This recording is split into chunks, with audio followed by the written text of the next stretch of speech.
Salut Francis. Salut Alex. Bon, Hydro-Québec qui s'entend avec Pessamit, mais il y a un gros mais. Et ce gros mais-là, c'est un référendum dimanche. Oui, effectivement. Donc, rappelons un peu les faits rapidement. Pessamit, bon, une communauté très près de Bécomo, là, sur la Côte-Nord. Évidemment, notre Bécomoise doit connaître. Absolument. On passe, notre mairesse. Oui. la future mairesse de Bécomo. On passe par Pessamit là, quand on va à Bécomo en provenance d'ici.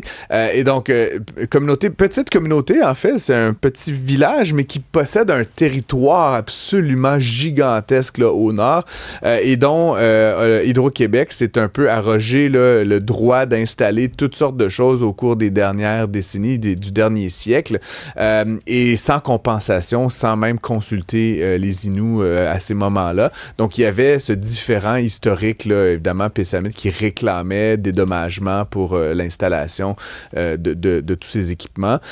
Et donc, dans ce qui est convenu entre les parties, puis là, donc, Hydro-Québec a fait cette proposition, ça a été négocié par Pessamit, le Conseil des ministres a donné son aval. On parle d'un dédommagement pour la portion historique de 1,6 milliard de dollars qui sera versé sur une période de 50 ans. J'ai fait un petit calcul rapide, c'est un peu plus de 30 millions de dollars par année pour une communauté qui regroupe 4000 personnes. Donc, on parle quand même de près de 10 000 dollars par personne par année pour les 50 prochaines années. Et à ça s'ajouterait éventuellement d'autres sommes qui seraient versées en fonction de nouveaux équipements qui, eux, seraient négociés plus à la pièce. On parle de lignes de transport, possiblement de nouveaux barrages hydroélectriques. Et là, donc, comme tu le disais, il y a un gros mais, c'est qu'en fait, il y a, donc, la communauté va être consultée lors d'un référendum qui se tiendra ce dimanche, dans quelques jours à peine.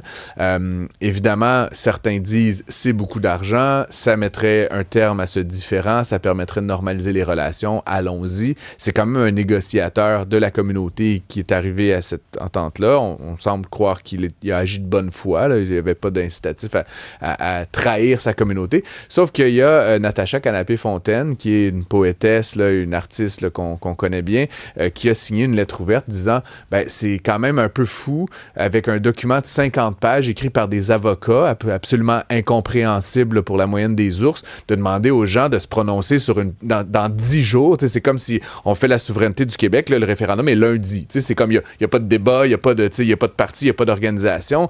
Donc, encore une fois, un peu particulier. Donc, certains disent que ça pourrait être très serré, voire même que la communauté pourrait refuser l'entente, ce qui, là, replongerait, évidemment, les 2 et 3 parties, si on inclut le gouvernement, dans une nouvelle reprise des négociations. Donc, c'est un peu particulier. Je trouve ça bizarre qu'on ait pris autant de temps pour le négocier, puis que finalement, on essaie de faire aboutir ça aussi rapidement. Il me semble qu'il aurait été possible de donner peut-être quelques mois là, pour qu'on avalise l'entente, mais je pense qu'Hydro-Québec est un peu pressé là, de passer à autre chose pour lancer quelques-uns de ces très grands projets. Oui, mais en même temps, si on revient à la case départ, là, écoute, on va perdre là, des années. Là. Ben, je sais pas, encore une fois, oui ou non. Là, peut-être qu'on pourrait renégocier. Est-ce que c'est une somme plus importante? Là où ça semble, puis tu sembles t'y connaître peut-être mieux que nous, là, puisque tu es originaire de la région, Isabelle. Je sais pas si nécessairement ça prendrait plusieurs années. Ce qui semble être vraiment... Ouais, ils sont mieux de laisser plus de temps pour qu'ils puissent débattre que de recommencer à zéro, parce qu'Alex a raison, ça pourrait prendre plusieurs années. Là où le bas semble blessé, c'est pas tellement sur les sommes, c'est plus sur la portion future, c'est-à-dire est-ce que là, vraiment on cède comme un peu, entre guillemets, tous nos droits à Hydro-Québec? Comment est-ce que les prochaines consultations vont être organisées? J'ai pas, encore une fois, j'ai pas les compétences juridiques pour interpréter le document là, qui a été soumis, mais encore une fois, c'est là où il y a vraiment plus une problématique que je pense que la somme, elle est, de mon point de vue, généreuse, importante, elle met un terme à un différend historique, mais effectivement, là, je pense pas que la communauté Innu de Pessamit a envie de donner une carte blanche à Hydro-Québec, et là-dessus, peut-être qu'effectivement, il faudra un certain temps pour renégocier l'entente si le référendum ne passe pas. L'homme d'affaires Luc Poirier qui met la main sur l'usine Goodyear à Valleyfield, ça vient avec un beau gros terrain, ça. Ça vient avec un terrain de 6,7 millions de pieds carrés où il y a l'usine, la fameuse usine de Goodyear. On se rappelle à une époque là, qui fabriquait énormément de pneus, embauchait plus de 1000 personnes. Il y avait eu là, cette espèce de mise à pied massive qui avait fait très, très mal à la région. Plus de 800 personnes avaient perdu leur emploi d'un coup. Aujourd'hui, l'usine opère encore, mais à volume réduit. Là. On parle d'environ 200 personnes qui y travaillent. Et donc, Luc Poirier Poirier met la main là-dessus. C'est en plein centre, ou en fait très proche du centre de Valleyfield, donc c'est stratégiquement très bien positionné. Écoute, bon, pour la moyenne, tu sais, pour les gens qui nous écoutent, bon, 30 millions, ça peut sembler beaucoup d'argent, mais comme, vu l'ampleur de la chose, la proximité de Montréal, la proximité du centre-ville de Valleyfield, pour vrai, ça me semble une aubaine. Mais bon, j'ai pas moi-même 30 millions là, à offrir.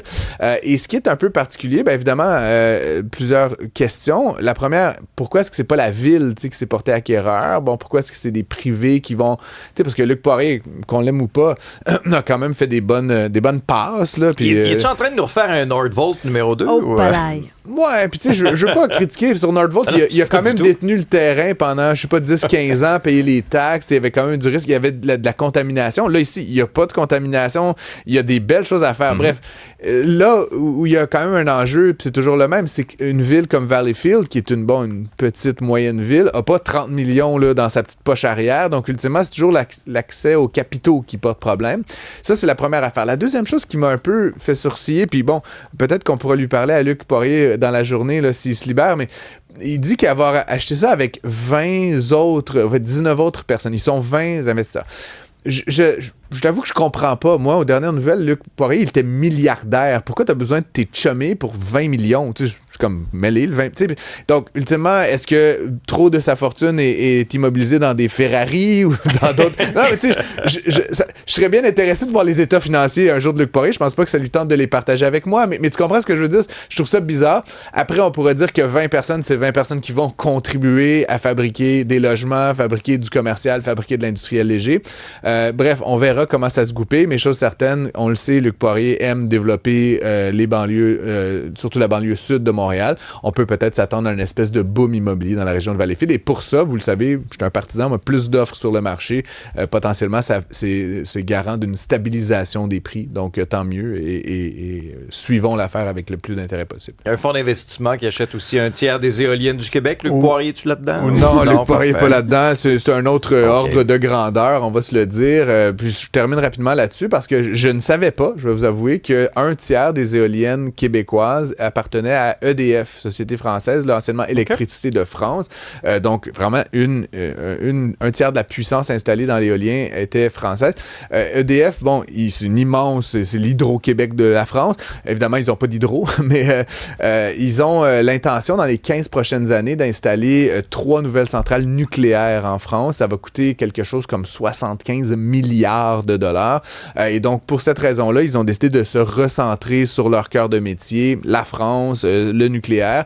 Et donc, ils ont besoin de capitaux. Ils vont sûrement faire des appels sur les marchés, mais là, il y avait ce 4 milliards de dollars qui était installé au Québec qu'ils ont pu vendre pour récupérer des capitaux. C'est vendu à un fonds d'investissement américain, KKR. En soi, passer des Français aux Américains, moi, je suis un peu neutre, j'ai envie de dire. La seule affaire, c'est que, bon, on passe d'un opérateur électrique qui a une perspective infinie, là, de long terme, à un fonds d'investissement qui, évidemment, pense à rendement à court terme. Donc là, est-ce que KKR va démantibuler ça en petits morceaux? Est-ce qu'ils vont essayer de, je sais pas, squeezer Hydro-Québec sur les tarifs? Forcément, leur jeu à eux, c'est d'acheter puis de revendre dans 5 ans. Donc, c'est une question qui se pose. Quelle est leur intention? Quelle est leur stratégie? Ce ne sont pas nécessairement des opérateurs électriques. Donc, bon, encore une fois, comme je dis, ça change rien, mais c'est quand même garder un petit œil là-dessus comme Québécois. Ça fait partie de notre patrimoine. Fait que c'est quand même dans l'intérêt public que de s'intéresser à cette affaire. Les Américains vont débarquer, vont brancher une grosse génératrice à côté de nos éoliennes à gaz. Au diesel. Merci Francis, on t'écoute à midi avec Isabelle.